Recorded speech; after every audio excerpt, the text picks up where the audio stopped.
Baik, selamat sore. Assalamualaikum warahmatullahi wabarakatuh. Perkenalkan, nama saya Citra Rizkiana, Sarjana Ekonomi Magister Manajemen, dosen dari Fakultas Ekonomi Bisnis Universitas Semarang, dan video pembelajaran ini saya buat dalam rangka memenuhi tugas untuk pelatihan pekerti. Ya, baik, di sini saya akan menjelaskan mengenai jenis-jenis strategi bisnis yang kebetulan ada di dalam mata kuliah Manajemen Strategi yang saya ampu. Nah, kita lihat mungkin sebelum kita melangkah ke dalam jenis-jenis strategi itu apa saja, ya, untuk melihat alurnya. Ya, jadi untuk jenis strategi itu berada di dalam tahapan formulasi strategi.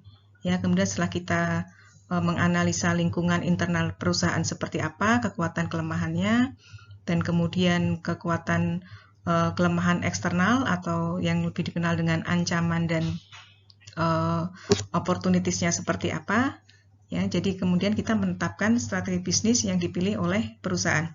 Nah, untuk lebih memudahkan kita go through satu-satu, ya. Nah, yang sering beberapa diambil ya di dalam strategi bisnis adalah salah satunya adalah strategi integrasi. Nah, di sini ada 3 jenis strategi integrasi, ya. Yang pertama adalah forward integration atau integrasi ke depan. Ya, kemudian backward integration, integrasi ke belakang, dan kemudian horizontal. Kita lihat satu persatu ya. Nah, yang pertama adalah forward integration ya, atau integrasi ke depan. Nah, di sini contohnya kita lihat di sebelah kiri ini ada pabrik PT Kimia Farma. Ya, PT Kimia Farma ini juga memproduksi obat, dan kemudian dia melakukan strategi bisnis dengan strategi integrasi ke depan. Ya, contohnya dia membuat outlet apotek Kimia Farmanya sendiri. Ya, jadi kita lihat. Nah, di sini dia membuat gerai-gerai apotek Kimia Farma sehingga langsung dari pabrik PT Kimia Farma obat tersebut bisa langsung mendekati ke konsumen, ya, dengan cara dia menjual sendiri langsung ke konsumen dengan membuka gerai-gerai apotek Kimia Farma. Nah, itu yang disebut dengan contoh dari integrasi ke depan, yaitu mengambil alih fungsi distributor. Jadi dia tidak serahkan distributornya kepada pihak ketiga, tapi dihandle sendiri, ya, sehingga dia mengambil strategi bisnis yang dinamakan dengan integrasi ke depan. Nah, kemudian yang kedua ada backward integration atau integrasi ke belakang, ya, yaitu mengambil alih fungsi pemasok. Nah, kalau yang pertama tadi kita lihat adalah supply distributornya atau penjualan ke depannya, kemudian yang kedua adalah pemasoknya. Nah, di sini yang populer sekali di dalam contoh backward integration ini adalah Indomie. Nah, kita tahu Indomie ini supply tepungnya ya disuplai dari Bogasari. Dan Bogasari ini adalah ternyata masih satu grup dengan Indofood. Ya, jadi dia langsung bisa mengontrol kualitas tepungnya dan juga otomatis harganya tidak dipermainkan. Ya, bayangkan kalau pabrik sebesar Indomie atau Indofood, kalau suppliernya tepungnya mengambil dari pihak ketiga, maka otomatis harganya tidak akan bisa dia kontrol. Nah, di sini Indomie dikatakan dia mengaplikasikan ya atau mengimplementasikan yang namanya strategi bisnis integrasi ke belakang. Ya, jadi dia mengambil alih fungsi pemasoknya. Dan kemudian yang ketiga, ya, ini jadi dia otomatis membuat pabrik tepung dan kemudian juga menjual kembali ke grupnya sendiri, ke Indofood ya, itu yang membuat Indomie. Nah, kemudian yang ketiga ada integrasi horizontal. Ya, dia meningkatkan kontrol atas pesaing. Nah, jadi di dalam integrasi horizontal ini, strategi bisnis integrasi horizontal, dia melihat ada beberapa pesaing yang mungkin menjadi ancaman bagi kelangsungan usahanya. Nah, yang terkenal sekali di dalam dunia bisnis adalah Facebook.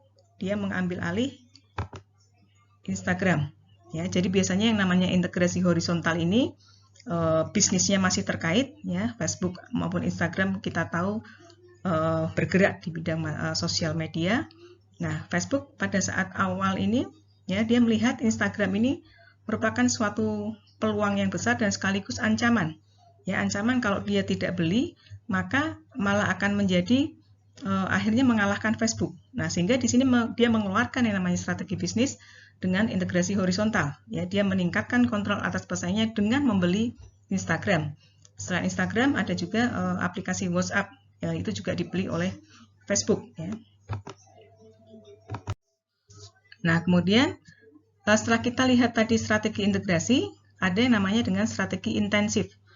Nah, namanya juga intensif. Ya, di sini strategi intensif ini ditujukan untuk meningkatkan ya keunggulan bersaing atau meningkatkan posisi bersaing dan sekaligus juga mengambil alih pangsa pasar atau menambah pangsa pasar dan kemudian juga istilahnya meningkatkan pengguna atau meningkatkan customer-nya. Ya, ada 3 di dalam strategi intensif yang kita kenal, ada yang namanya penetrasi pasar, pengembangan pasar, dan kemudian pengembangan produk. Kita lihat juga satu-satu. Nah, saya di sini lebih banyak menggunakan contoh ya agar lebih mudah dipahami. Nah, seringkali kita melihat iklan-iklan ini ya. Jadi sebenarnya setiap kali kita melihat iklan-iklan ini kita akan teringat strategi bisnis namanya apa ya, sehingga kita ya sebagai akademisi maupun adik-adik mahasiswa ya setiap kali melihat iklan-iklan ini akan langsung link ya dengan yang namanya strategi-strategi bisnis. Nah, ini contohnya penetrasi pasar. Ya, kita lihat ya secara tidak sadar pada saat kita mungkin melihat YouTuber ini ya, ini YouTuber yang sudah sangat terkenal ya, Raffi Ahmad, ya Nagita Slavina, ya kemudian ada Baim Wong. Ya. Seringkali pada saat jeda, bahkan bukan saja jeda ya, di tengah-tengah mereka sedang memberikan kontennya atau memberikan isi YouTube-nya, tiba-tiba mereka di-endorse dengan produk dari Le Mineral ini dalam contoh ya. Tiba-tiba nih Raffi Ahmad bisa minum air Le Mineral. Dan kemudian juga sering sekali mereka makan yang namanya mie lemonilo. Ya. Jadi ini yang namanya adalah strategi intensif dengan penetrasi pasar. Ya. Memang mungkin di awal akan sangat mahal. Ya. Tapi strategi ini selain modal yang memang dikeluarkan besar, hasil yang didapat juga besar. Ya, dia meningkatkan pangsa pasar dengan langsung mengambil alih tokoh-tokoh yang sudah terkenal ya sehingga pangsa pasar lebih mudah diraih. Dan ini terbukti ya memang Le Mineral ini semakin mendesak atau semakin ya bertumbuh pangsa pasarnya. Pertumbuhan penjualannya tinggi dan bahkan dia sekarang menjadi runner up setelah Aqua Le Mineral. Dan kemudian juga Lemonilo. Ya, Lemonilo ini bagaimana dia berusaha membuat positioningnya, memposisikan produknya bahwa mie ini adalah mie sehat, ya, dan kemudian bagaimana dia bisa memposisikan produknya ini, ya, dia otomatis dengan mengendorse, ya, istilah endorse itu kemudian dia menawarkan untuk beriklan melalui YouTuber ini, ya. Nah, ini dinamakan strategi yang mereka buat adalah strategi penetrasi pasar, ini salah satu dari strategi intensif. Nah, kemudian masih di dalam strategi intensif ada yang namanya strategi pengembangan pasar. Nah, ini contohnya ya pengembangan pasar bedanya dengan penetrasi pasar. Kalau penetrasi pasar itu produknya baru atau produk yang sudah ada, tapi pasarnya pasar lama. Ya, jadi bagaimana dia ingin meningkatkan pangsa pasarnya, meningkatkan kue istilahnya kue bagi-bagi produk ya, kue pangsa pasarnya. Nah, kalau pengembangan pasar ini dia memperkenalkan produk atau jasa baru ke area geografis yang baru. Ya, bisa jadi produknya lama, tapi area geografisnya yang baru. Ya, jadi mungkin saya ambil contoh ini Indofood.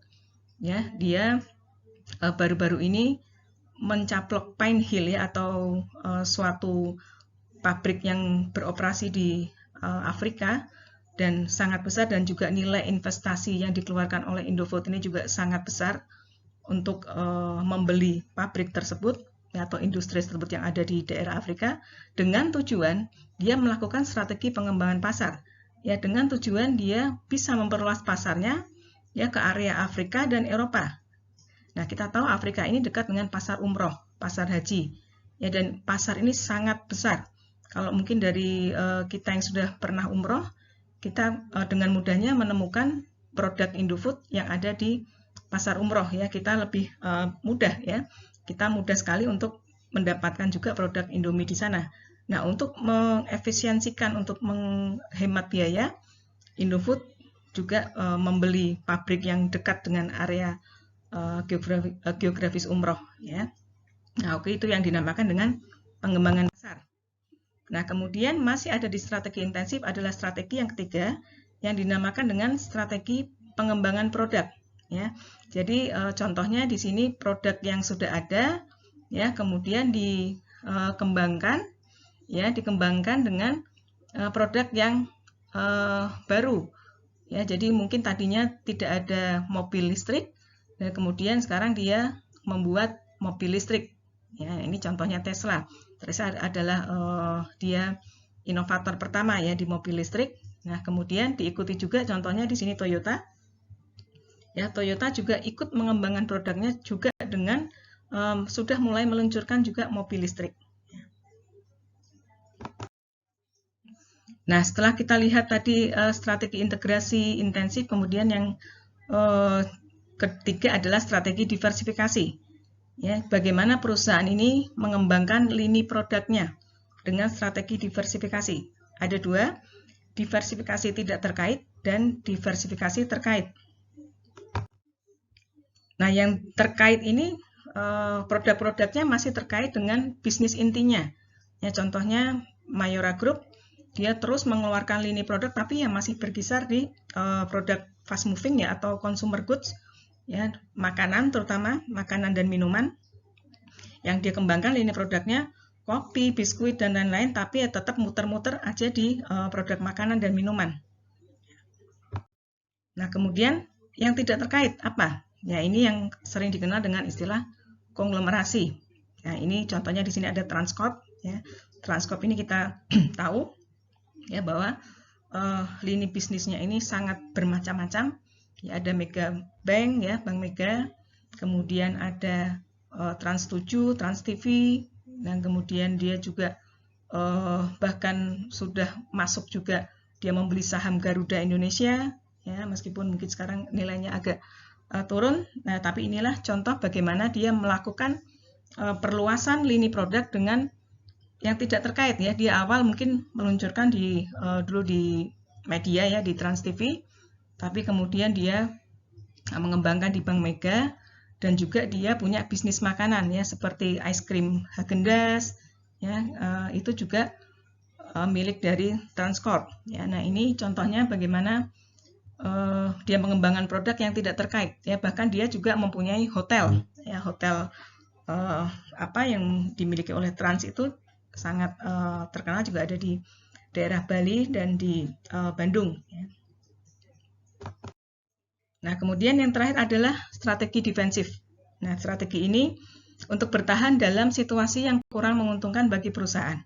Ada 3, yaitu retrenchment, kita lihat langsung ya contohnya. Nah, ini strategi pengurangan efisiensi ya. Jadi di sini yang ditekankan adalah mengurangi biaya.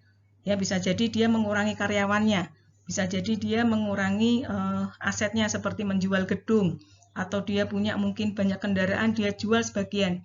Tujuannya adalah untuk mengurangi biaya dan juga dia mendapatkan cash ya, untuk meningkatkan cash flow-nya dia ya, sehingga bisa melewati masa sulit. Dan ini banyak terjadi di saat pandemi seperti sekarang ya. Banyak pengurangan karyawan juga di mana-mana. Nah, ini strategi yang paling tidak populer sebenarnya. Nah, kemudian masih di dalam strategi defensif ya, ada yang namanya strategi divestasi. Kita tahu beberapa saat di awal tahun ya ada Giant yang ditutup. Nah, itu adalah salah satu lini bisnis milik dari Hero Group ya. Dia tidak menutup semua, tapi dia fokus ke IKEA. IKEA ini adalah bisnis mebel furniture yang sangat besar, yang sekarang juga produknya banyak digemari oleh kaum milenial ya, karena dia produknya modern. Dan kemudian Hero masih ada di kota-kota besar juga, dan Guardian. Ya, jadi dia hanya menutup Giant karena dianggap Giant ini yang tidak istilahnya memberikan kontribusi laba yang cukup kepada grupnya. Nah, ini namanya divestasi. Dia membuang salah satu lini bisnisnya. Nah, bedanya kemudian yang ketiga di dalam strategi defensif, yang terakhir ada strategi likuidasi bisnis. Nah, ini contohnya jamu Nyonya Menir ya. Kalau dulu sangat terkenal, bahkan ini lebih terkenal dari Sido Muncul. Ya, tapi karena mereka tidak bisa mempertahankan profitnya dan juga tidak bisa mengembangkan produknya secara baik, dan akhirnya banyak mengalami kerugian. Nah, sehingga mereka terpaksa melakukan yang namanya strategi likuidasi ya, atau menutup seluruh perusahaannya. Ya, jadi itu bedanya dengan yang divestasi bisnis. Ya, kalau strategi divestasi bisnis hanya menutup salah satu lini bisnisnya atau unit bisnisnya seperti tadi Giant, tapi dia masih punya IKEA, Guardian, dan Hero. Nah, kalau likuidasi ini dia menutup seluruh operasi perusahaannya karena sudah tidak bisa mempertahankan lagi. Ya, demikian yang bisa saya sampaikan, dan semoga apa yang sudah saya sampaikan ini banyak memberikan manfaat. Terima kasih. Assalamualaikum warahmatullahi wabarakatuh.